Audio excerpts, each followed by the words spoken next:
नमः शिवाय। ॐ नमः शिवाय। शुभं शुभं कुरु नमः शिवाय। कृष्णाय वासुदेवाय हरये परमात्मने प्रणतः क्लेशनाशाय गोविन्दाय नमो नमः। जय श्री कृष्ण। नमस्कार, स्वागत है आप सभी का हमारे कार्यक्रम भागवत कथा। विगत सत्र में हमने किस प्रकार गोकर्ण जी ने अपने पिता को उपदेश किया, उसका श्रवण किया, और गोकर्ण जी के पिता के चले जाने के बाद धुंधुकारी ने किस तरह मां पर अत्याचार किया और आखिरकार धुंधुकारी की मां धुंधली को कुएं में गिर करके मरने को मजबूर होना पड़ा। इधर गोकर्ण जी ने सोचा माता पिता दोनों चले गए, अब भैया जो है वो हमारे ऊपर टूटने वाला है, क्योंकि उसने दोनों को घर में नहीं छोड़ा। अब रह गए हम, अब हमारी बारी है, तो क्यों ना हम जो है पहले ही घर से निकल जाए। गोकर्ण जी ने धुंधुकारी के पास जाकर कहा, भैया तीर्थ यात्रा करने का बड़ा मन है, यदि आप आज्ञा दो तो मैं तीर्थ यात्रा के लिए चला जाऊं। धुंधुकारी तो चाहता ही था कि मुझे एकांत मिले ताकि मैं अपनी विलासिता को और बढ़ा पाऊं। धुंधुकारी ने सहर्ष स्वीकृति दे दी। गोकर्ण जी तीर्थ यात्रा की ओर चल दिए। इधर धुंधुकारी जो अभी तक विलासिता के साधन खोजने के लिए बाहर जाया करता था घर से, अब उसने घर में ही जुटाना शुरू कर दिया।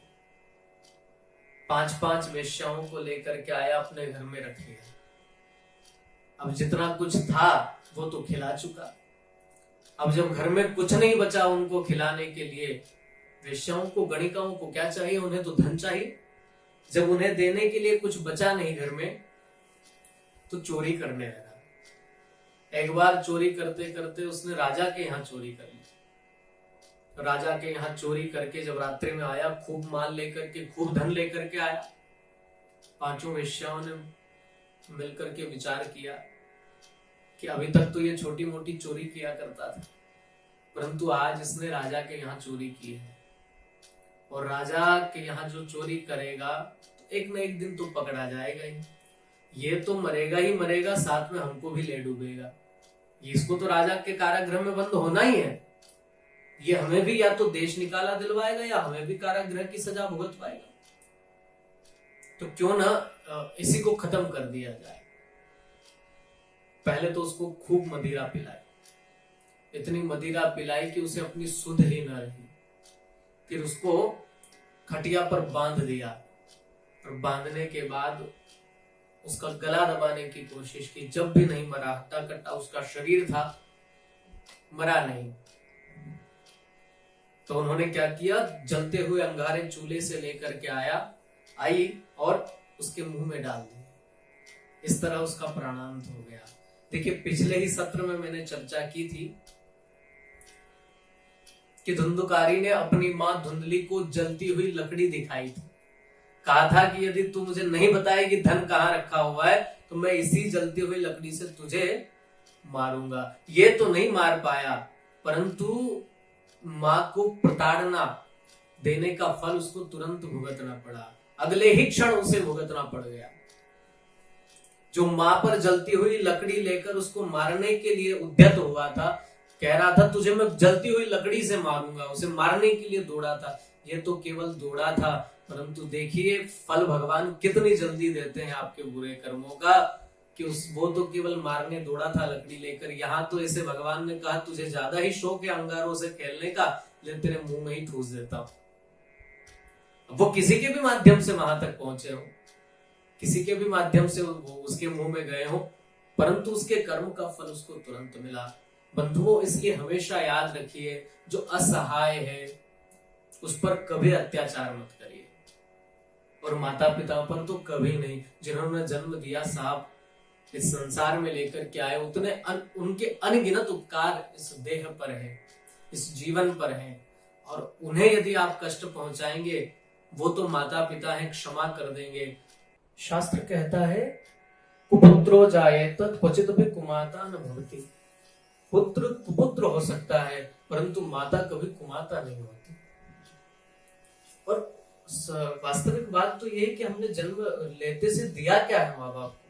भाई, माँ कितना दुख, जब लालन पालन में हमारे कितना दुख पाया है उन्होंने, हमारे द्वारा तो उन्हें सिर्फ दुख ही मिला है। जब बालक छोटा होता है, दिन में सोता है, रात्रि में रोता रहता है, माँ का बिस्तर भी कभी कभी गीला कर देता है, माँ खुद गीले में सुलाती है, खुद गीले में सोती है और बच्चे को सूखे में सुलाती है। जब बड़ा भी हो जाता है तो लालन पालन भरण पोषण में उसके हमेशा सदैव दुख दिया, जब छोटा था तब भी, और बड़ा होने के बाद फिर उसका कर्तव्य बनता है कि वो अपने माँ बाप को सुख प्रदान करे, उनकी आज्ञाओं का पालन करे, उनकी जो कुछ अधूरी इच्छाएं हैं उनको पूर्ण करे। और कदाचित इच्छाएं पूर्ण न भी करे तो माँ बाप आशा नहीं रखते, बस इतनी आशा रखते हैं कि हमारा बेटा हमसे प्रेम से बोले, केवल इतनी आशा रखते हैं, इससे ज्यादा कुछ नहीं। हाँ, ज्यादा आप यदि दे पाते हैं तो वो आपका पितृ सेवा, आपकी मातृ सेवा है। धुंधुकारी ने अपनी माँ को जलती हुई लकड़ी दिखाई, उसके परिणाम स्वरूप उसको यहीं पर देखना पड़ा, ज्यादा इंतजार नहीं किया उसने। जलती हुई लकड़ी दिखाई, यहाँ जलते हुए अंगारे मुंह में ठूस दिए गए धुंधुकारी, प्राणांत हो गया धुंधुकारी का। जो कुछ धन चुरा करके लेकर के आया था वो उन वेश्याओं ने धन इकट्ठा किया और उसको, धुंधुकारी का जो मृतदेह थी उसको धरती में गड्ढा खोदकर गाड़ दिया और धन लेकर वहां से चले गए। बहुत समय जब बीत गया, लोगों को लगा कि यहाँ कोई हलचल नहीं, कोई आवाज नहीं, धुंधुकारी यहाँ पर रहता था, आजकल वो भी दिखाई नहीं पड़ता, कहाँ गया। लोगों ने जब थोड़ी पड़ताल की तो पता चला कि वो मर गया है। जो व्यक्ति बड़ा व्यभिचारी होता है, जो आचरण विहीन होता है, उसका लोगों को उसके प्रति जुड़ाव नहीं होता होगा कोई, ठीक है, क्योंकि व्यभिचारी व्यक्ति का स्वभाव है वो उसी में मग्न रहता है, वो कभी किसी से अच्छे संबंध नहीं रखता, वो प्रेम से किसी से बात नहीं कर पाता, और कदाचित करता भी है तो स्वार्थवश। किसी के माध्यम से पता चला गोकर्ण जी को, जो कि तीर्थ यात्रा पर गए हुए थे, कि उनका जो भाई है वो अब इस संसार में नहीं रहा। तो तीर्थ यात्रा के क्रम में वो उस समय गया में थे, जब उन्हें ये सूचना मिली कि उनका भाई धुंधुकारी अब नहीं रहा, तो उन्होंने अपने भाई के नाम से वहां पर गया में श्राद्ध किया, और एक दिन घूमते घूमते अपने गांव पुनः पहुंचे, उत्तम नगर में। जैसे गांव में पहुंचे, रात्रि का समय हो चुका था, मन में विचार किया अब रात में किसको जगाऊंगा, क्या करूंगा। सोचा चलो क्यों ना अपना जो पुराना घर है उसी में जाकर के मैं रहूं, सुबह उठकर सबसे मिलूंगा प्रातःकाल। वहां पर पहुंचे, जाकर के अपना भजन में बैठ गए रात्रि में। जिस समय सांसारिक लोग विलासिता में लगे होते हैं, उस समय साधु अपना भजन करते हैं। प्रियतम को रिझाने का उससे श्रेष्ठ तम समय कोई और नहीं हो सकता। अब किसी का प्रियतम कोई पुरुष है, किसी का प्रियतमा कोई स्त्री है, तो किसी का प्रियतम वो परमेश्वर है। सबके अपने अपने प्रीतम को रिझाने का समय है। अपने प्रीतम को मानो रिझा रहे हैं। श्री गोकर्ण जी महाराज भजन कर रहे हैं, तभी उन्होंने अचानक से क्या देखा, एक बहुत बड़ी सी मानो हाथी की परछाई जैसी सामने दिखाई पड़ रही है, और वो ठीक से उसको देख भी नहीं पाए कि उतनी देर में वो परछाई गधे के रूप में परिणित हो गई, और थोड़ी ही देर में वो कुत्ते के रूप में परिणित हो गई। गोकर्ण जी समझ नहीं पा रहे कि हो क्या रहा है। कभी कभी वो रोने लगती है वो परछाई। गोकर्ण जी ने अपने कमंडलू से जल लिया, उस परछाई पर छिड़क दिया। जैसे ही उस परछाई पर जल छिड़का तो उससे आवाज आई, रोने लगा, जोर जोर से रोने लगा। गोकर्ण जी ने पूछ लिया, तुम कौन हो भाई, क्यों रोते हो? तब उसने अपना पूरा परिचय दिया। अहम भ्राता त्वदीयोऽस्ति धुन्धुकारीति नामतः स्वकीयेनैव दोषेण ब्रह्मत्वं नाशितं मया। अहम भ्राता त्वदीयोऽस्ति। धुंधुकारी कहने लगा, मैं आपका भाई ही हूं, मेरा नाम धुंधुकारी है। भगवान की कृपा से मुझे श्रेष्ठतम कुल में जन्म मिला, परंतु मैं उस श्रेष्ठता पर खरा नहीं उतर पाया।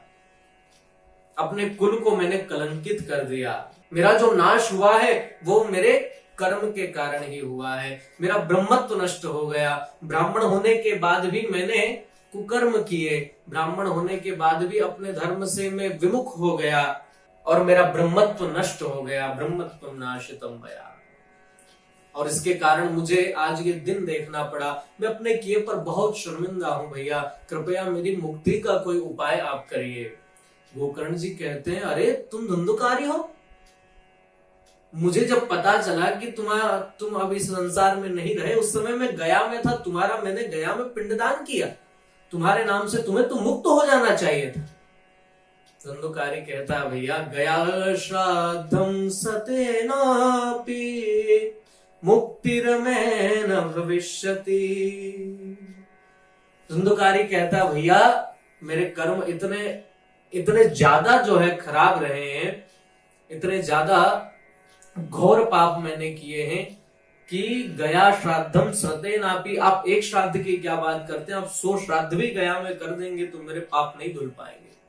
मुक्तिर्मे न भविष्यति, मेरी मुक्ति होने वाली नहीं है। और भैया मैं इस योनि में बड़ा कष्ट पा रहा हूं, इस प्रेत की योनि से आप मुझे मुक्त कर दीजिए, कृपया आप ही मुझे मुक्त कर सकते हैं और मेरे पास कोई मार्ग नहीं है। और फिर पुनः रोने लगा, जो बार बार गिड़गिड़ाने लगा, रोने लगा। दया आई गोकर्ण जी को। गोकर्ण जी ने कहा, ठीक है भाई, अभी तो तुम जाओ, अभी जो तुम्हारी ये विकरालता है, कभी गधा कभी कुत्ता कभी हाथी बनकर आते हो, इससे हमें थोड़ा भय लग रहा है। सुबह तुम्हारे मुक्ति का कोई उपाय करते हैं। प्रातः काल हुआ, गांव के लोगों को पूरा दृष्टांत गोकर्ण जी ने सुनाया। इसी तरह की घटना घटी। कोई समाधान बता नहीं पाया कि आखिरकार मुक्ति का मार्ग क्या होगा। कुछ समझ नहीं आया तो अपने इष्टदेव को याद किया। जब कहीं कुछ दिखाई नहीं पड़ा, कोई समाधान नहीं दे पाया, तो अपने इष्टदेव भगवान सूर्य का स्मरण किया गोकर्ण जी महाराज ने कि अब तो आप ही कुछ कर सकते हैं। और एक बात यहाँ पर गोकर्ण जी ने यह स्पष्ट कर दी, जब संसार में आपको कहीं किसी दिशा में किसी अपने से कोई सहारा न मिले, किसी अपने से कोई समस्या का समाधान न मिले, ये जो आपके अपने होने का बहुत दिखावा करते हैं, या जो आपके बहुत नजदीकी लोग हैं जो हमेशा आपके आसपास घूमते रहते हैं, जब वो भी हाथ खड़े कर दें, तब एक ही सहारा है, वो अपने इष्ट का है। उस पर छोड़ दीजिए। फिर सब तरफ से जब निराशा हाथ लगी गोकर्ण जी के, कोई समस्या का समाधान न बता पाया, अपने इष्ट का स्मरण किया। जीवन में जब ऐसी स्थिति आए कि कहीं से कोई रास्ता, कोई मार्ग दिखाई न पड़े, तो अपने इष्ट का स्मरण करिए। अपने इष्ट भगवान सूर्य का स्मरण किया। और भगवान सूर्य जो सदैव गतिमान रहते हैं, चलते रहते हैं, परंतु गोकर्ण जी महाराज ऐसे भक्त हैं, इनकी भक्ति इतनी प्रगाढ़ है भगवान सूर्य के प्रति कि जब इन्होंने अपने इष्ट का स्मरण किया तो सूर्य भगवान के रथ के पहिए भी थम गए। भगवान सूर्य ने कहा, गोकर्ण क्या बात है? गोकर्ण जी ने कहा, मेरे भाई की मैं मुक्ति करना चाहता हूं, वो बड़ा दुखी है इस योनि में, कृपया आप ही कोई मुझे उपाय बताइए। तब भगवान सूर्य ने उपाय बताया। श्रीमद् भागवतान मुक्ति सप्ताहं वाचनं कुरु। है गोकर्ण, श्रीमद् भागवत ही एक ऐसा उपाय है जो तुम्हारे भाई को मुक्त कर सकता है। सप्ताहं वाचनम कुरु, इसलिए सप्ताह का वाचन तुम करो, जिससे तुम्हारा भाई सदगति को प्राप्त कर जाएगा, उसे उसकी सदगति मिल जाएगी। और इस तरह भगवान सूर्य कहकर अंतर ध्यान हो गए। अब तो क्या था, गोकर्ण जी स्वयं विद्वान और भागवत के जानकार, उन्होंने अपने पूरे गांव के सम्मुख ये बात रखी कि भगवान सूर्य ने श्रीमद् भागवत की कथा के लिए कहा है कि वही साधन है जो मेरे भाई को मुक्त कर सकता है। जैसे ही भागवत का नाम सुना, सब लोगों ने कहा ये तो हमारा भी सौभाग्य होगा। धुंधुकारी जो है उसने भले गलत कर्म किए हों जीवन भर, परंतु मरने के बाद वो अपने लिए जब भागवत करवा रहा है आपके माध्यम से, तो वो खुद का तो भला कर ही रहा है, परंतु साथ में हमारा भी भला हो रहा है। इसलिए हम तो चाहते हैं कि आप अवश्य करें, हम लोग पूरा सहयोग करेंगे। गांव के सब लोगों ने मिलकर श्री गोकर्ण जी महाराज को व्यासपीठ पर बिठाया और श्रीमद् भागवत की कथा आरंभ हुई। धुंधुकारी श्रवण करने पहुंचा, परंतु प्रेत का जो देह होता है वो वायु प्रधान होता है। वो आकर के बैठता, परंतु वायु का झोंका आता तो कभी इधर ले उड़ता, कभी उधर ले उड़ता। परेशान हो गया, किस तरह सुना जाए। तभी वहां पर मंडप में भागवत के लिए मंडप बनाया गया था। उस समय कोई इतना विशाल टेंट या ऐसी कोई सुविधाएं नहीं होती थी। बांस से, हरे बांस का मंडप बनता था, और जो वो प्रकृति में जो अनुभूति के साथ, उसमें पारंपरिकता, उसमें अनुभूति, उसमें प्रकृति को सम्मिलित करना, बांस के वो हरे बांस, उनमें आकर के एक बांस में आकर वो बैठ गया, क्योंकि बांस भीतर से पोला होता है। और एक दिन की कथा उसने श्रवण की तो एक ग्रंथि, 2 दिन की कथा तो 2 ग्रंथि, ऐसे ही 7 दिन तक श्रवण करते करते उस बांस की 7 ग्रंथियां टूट गई, और जो धुंधुकारी जो कि प्रेत था, साक्षात भगवान के पार्षद के समान रूप, चतुर्भुज रूप धारण करके प्रकट हो गया। धन्या भागवती वार्ता प्रेत पीड़ा विनाशिनी, सप्ताहोपि कथा धन्या कृष्ण लोक फल प्रद। धुंधुकारी कहता है धन्य है भागवत की कथा, धन्य है प्रेत पीड़ा विनाशिनी, जो प्रेत की पीड़ा को भी दूर कर देती है। ऐसे बहुत सारी कथाएं हैं, ऐसे बहुत सारे ग्रंथ हैं जिनमें जीवित व्यक्ति की मुक्ति के बहुत सारे साधन होंगे, परंतु धन्य है श्रीमद् भागवत की कथा। कदाचित व्यक्ति मर भी जाए और जीवन भर उसने अच्छा कर्म नहीं किया, उसके बाद भी मर जाए, तो भी भागवत की कथा सुना दी जाए तो उस व्यक्ति का उद्धार हो जाता है, उसकी मुक्ति हो जाती है। ऐसा अद्भुत श्रीमद् भागवत का ये महात्म्य है।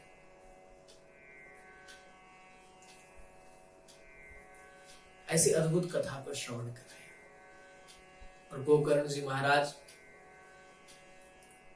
सम्मुख उपस्थित हैं। प्रकट होकर के धुंधुकारी ने गोकर्ण जी को प्रणाम किया, और धुंधुकारी विमान में बैठकर भगवान के धाम को चला गया। इसके बाद गांव के जो लोग हैं उन्होंने मन में विचार किया, भाई कथा तो हम सब श्रवण कर रहे थे, परंतु विमान केवल धुंधुकारी के लिए आया, ऐसा क्यों? भाई जब धुंधुकारी श्रवण कर रहा था, हम श्रवण कर रहे थे, जो कथा धुंधुकारी ने सुनी वही कथा हमने भी सुनी, तो जब उसके लिए विमान आ सकता है तो हमारे लिए विमान क्यों नहीं आया? इस विषय पर हम चर्चा करेंगे, परंतु अगले सत्र में। आप सभी को सादर नमस्कार।